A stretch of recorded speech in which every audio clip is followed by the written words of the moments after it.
Residents of damaged Wanford Court blocks to be allowed home to pack in late April. Israel Line suspends Mongkok East to Taiwan operations after passenger allegedly opens emergency exit. And Donald Trump delays his proposed attacks on the Iranian energy sector by 10 days.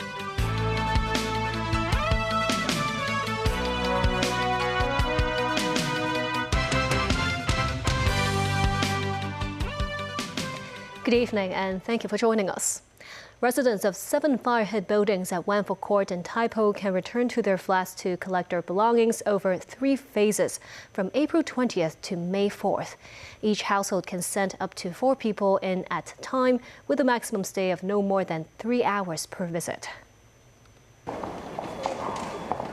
More than 4 months after the deadly blaze, Deputy Chief Secretary for Administration Chek Wing-hing alongside multiple principal officials outlined a plan to let residents at the 7 fire-ravaged buildings at Wanford Court return briefly to their flat.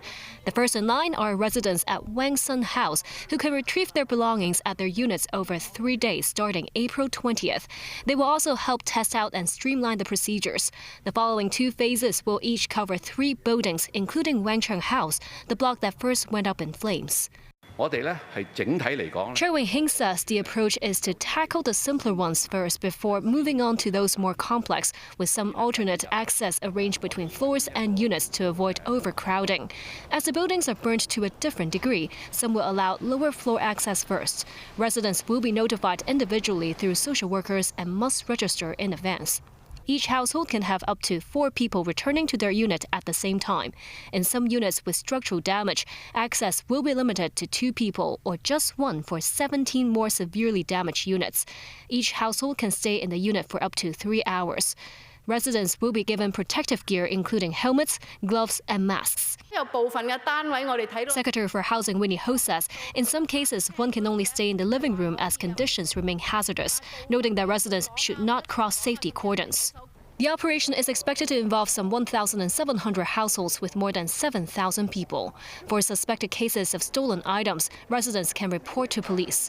Authorities say residents with health issues, limited mobility or seniors are not advised to take part this time, as residents will have to go up and down the stairs with no elevators at the scene.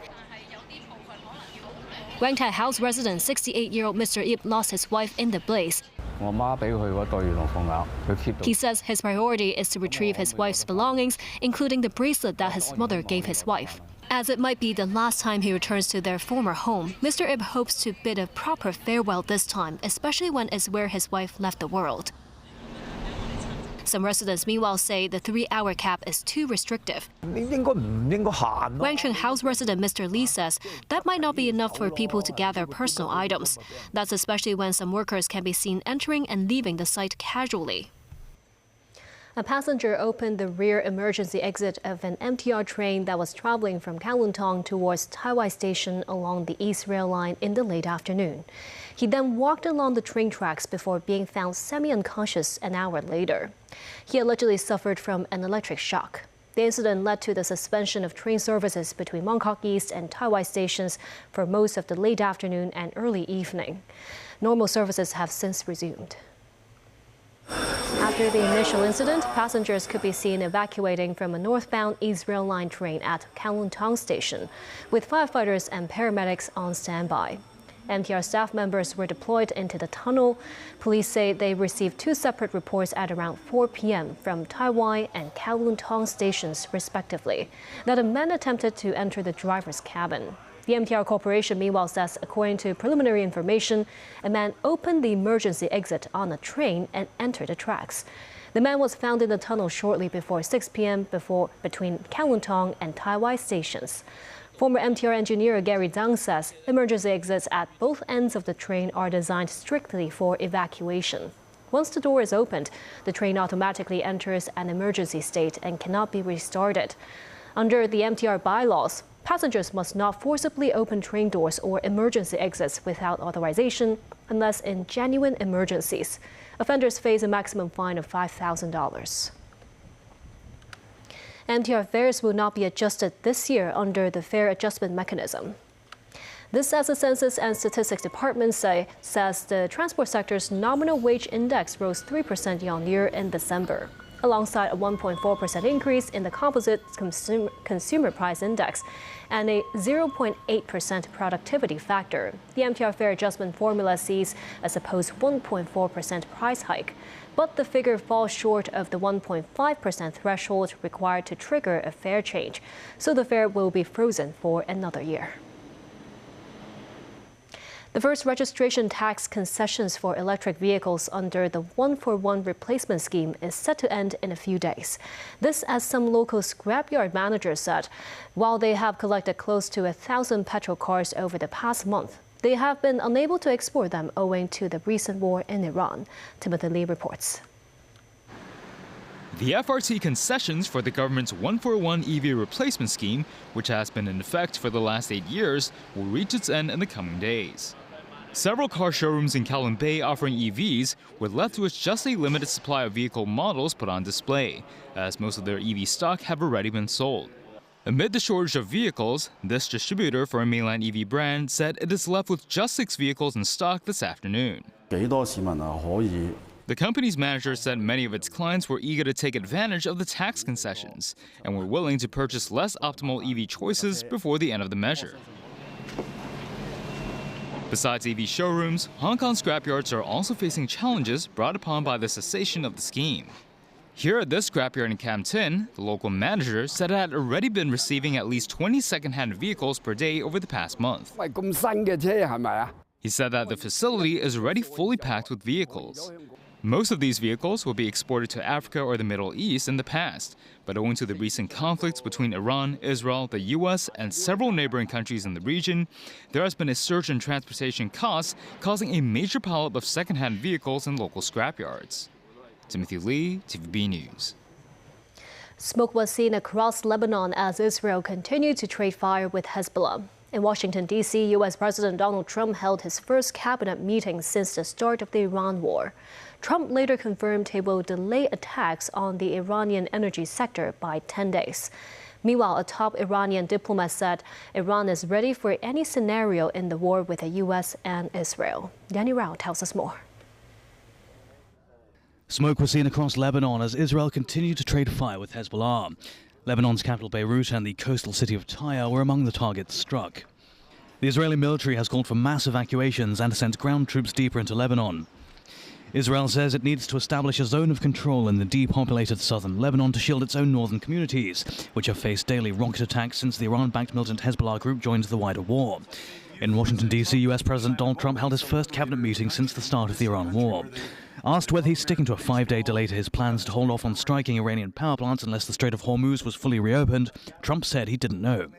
Trump later confirmed he'll delay attacks on the Iranian energy sector by 10 days.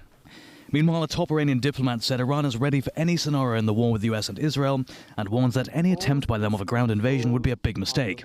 Ali Bahraini, the Iranian ambassador to UN institutions in Geneva, says Iran is winning and has forced the US and Israel to back off their initial goals, saying they're reduced now to trying to keep the Strait of Hormuz open for oil and other shipments. Bahraini added Iran's supreme leader Ayatollah Mujtaba Khamenei is safe and running the country. Elsewhere, Pakistan said it was striving for peace between the US and Iran and was ready to host negotiations. Still, Pakistan's foreign ministry did not confirm whether talks would take place in Islamabad later this week. At a weekly news briefing, ministry spokesperson Tahir Andrabi said details on the timing, venue and itinerary would be shared in due course. Daniel TV News. A U.S. judge pressed the Trump administration Thursday about its basis for barring Venezuela's government from paying former President Nicolas Maduro's legal fees in the drug trafficking case that has put him behind bars in New York. Former Venezuelan President Nicolas Maduro and his wife Celia Flores were back in a Manhattan courtroom about 3 months after they were seized from their homes in Caracas and brought to this very courthouse for an arraignment on drug trafficking charges. The issue at a hearing today was who's going to pay their legal bills. Maduro and Flores say they don't have enough money to foot their own defense bills. They want the Venezuelan government to pay. The U.S. government, they say, is standing in the way. The Treasury Department, which has sanctions on Venezuela, has blocked the ability for the Venezuelan government to pay those legal fees. The judge for the case said the rights of Maduro and Flores to defend themselves are paramount and noted that since Maduro was removed from power, the U.S. has started to renew relations with Venezuela and is doing business with Venezuela in part because of the strain on the oil market with the ongoing war in the Middle East. And still ahead, Donald Trump directs officials to pay transport security agents in a bid to reduce U.S. airport chaos. Chinese University of Hong Kong develops new chemotherapy drug for liver cancer patients. And Kowloon City again readies for Thai festivities.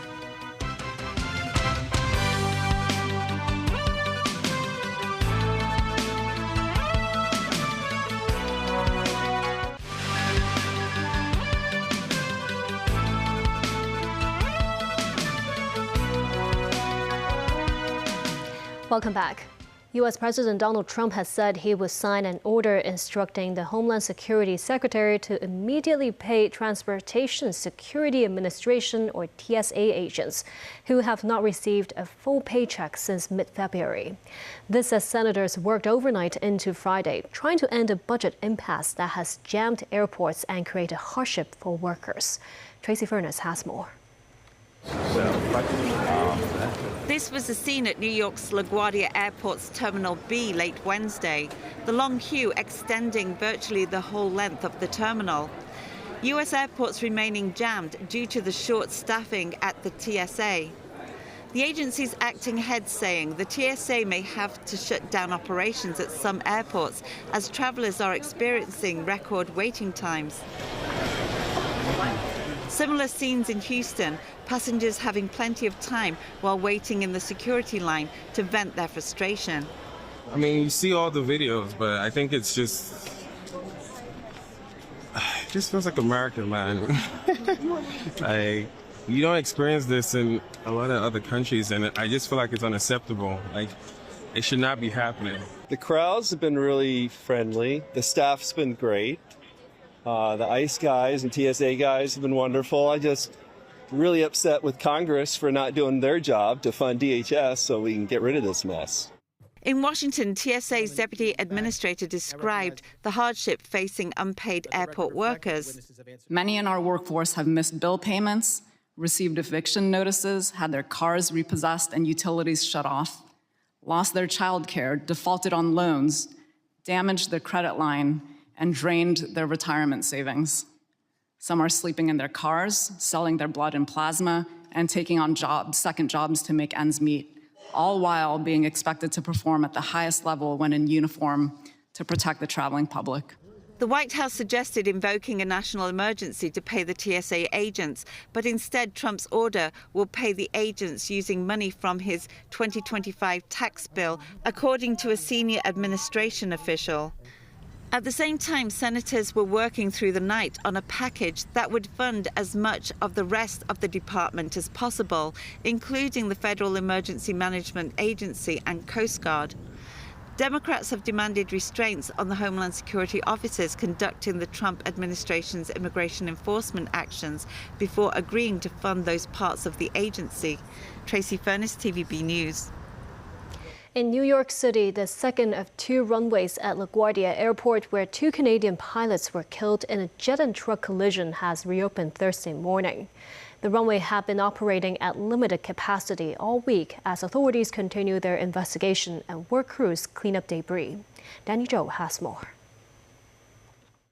Video released by the U.S. National Transportation Safety Board showed the wreckage of the fatal tarmac crash in New York's LaGuardia Airport, one of the busiest airports in the U.S. Crews worked to pull out loose debris from the damaged Air Canada Express jet arriving from Montreal that crashed into a Port Authority fire truck late Sunday night. The truck had initially been cleared to cross the runway to respond to a separate incident on another aircraft. So far, most of the roughly 40 people injured, including 2 firefighters and a flight attendant thrown onto the tarmac, have been released from the hospital. The Port Authority of New York and New Jersey, which oversees the region's airport, said the runway where the incident occurred already reopened after it is repaired, inspected and confirmed to comply with safety rules.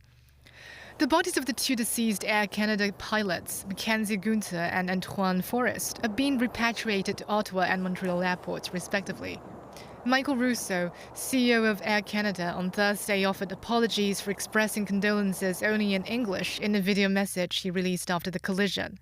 The chief executive said he was saddened that his inability to speak French diverted attention from the pilots' grieving families and company staff.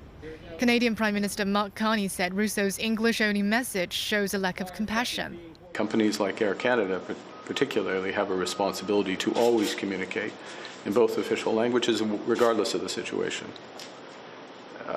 I'm very disappointed in, as others are, rightly so, in this unilingual message of the CEO of Air Canada. It doesn't matter the circumstance, but particularly in these circumstances, a lack of judgment and lack of compassion. One of the pilots killed in the incident was French-Canadian. Danny Zhou, TVB News.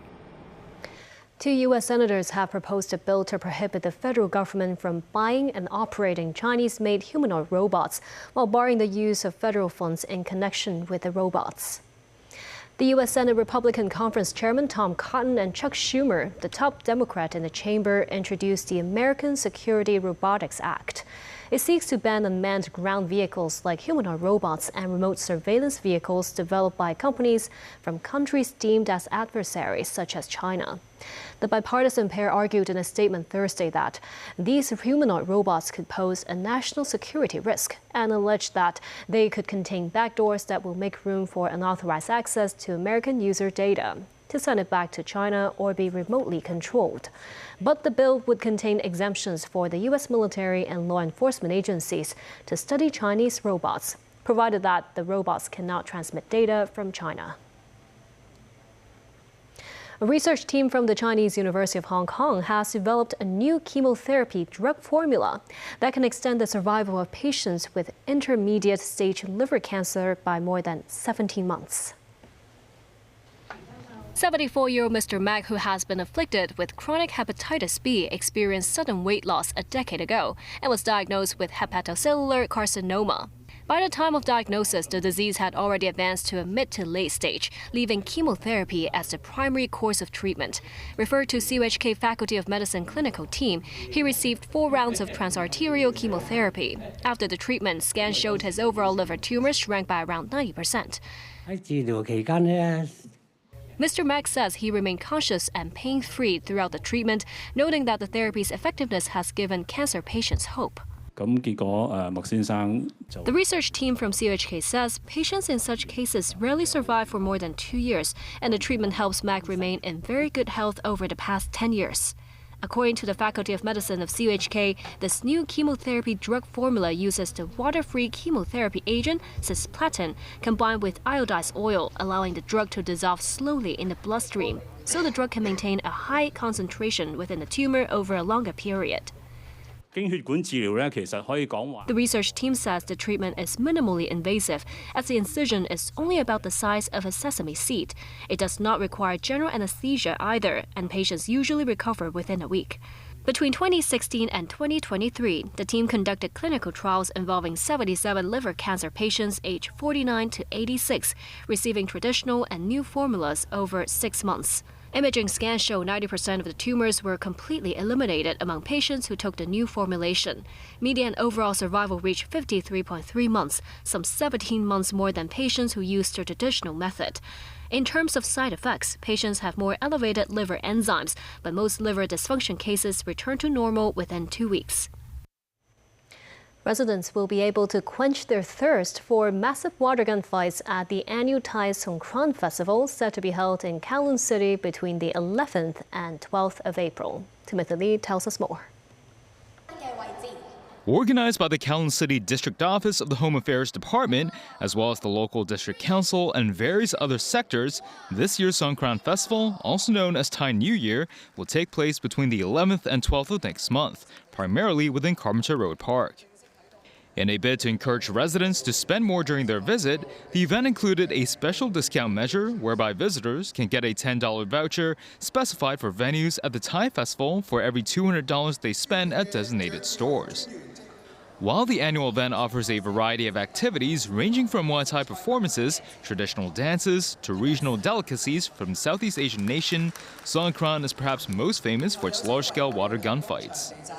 As per the practice over the past few years, the regulated water gun fights will take place within Carpenter Road Park, but the local district council stressed the parade and other water-related activities organized by the Thai community will take place outside of the designated venue.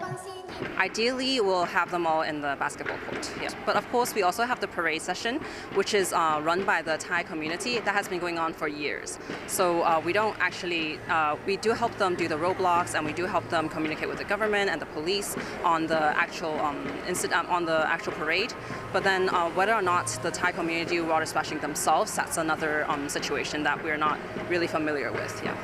Revelers of this year's Songkran Festival will be able to acquire Thai-themed souvenirs at the nearby Callan City Park after finishing the traditional water gun fights in the basketball court of Carpenter Road Park. Local district councillors hope to further promote Thai culture, which has been a staple of Callan City's culture. Timothy Lee, TVB News. And that's the news. Thank you for watching.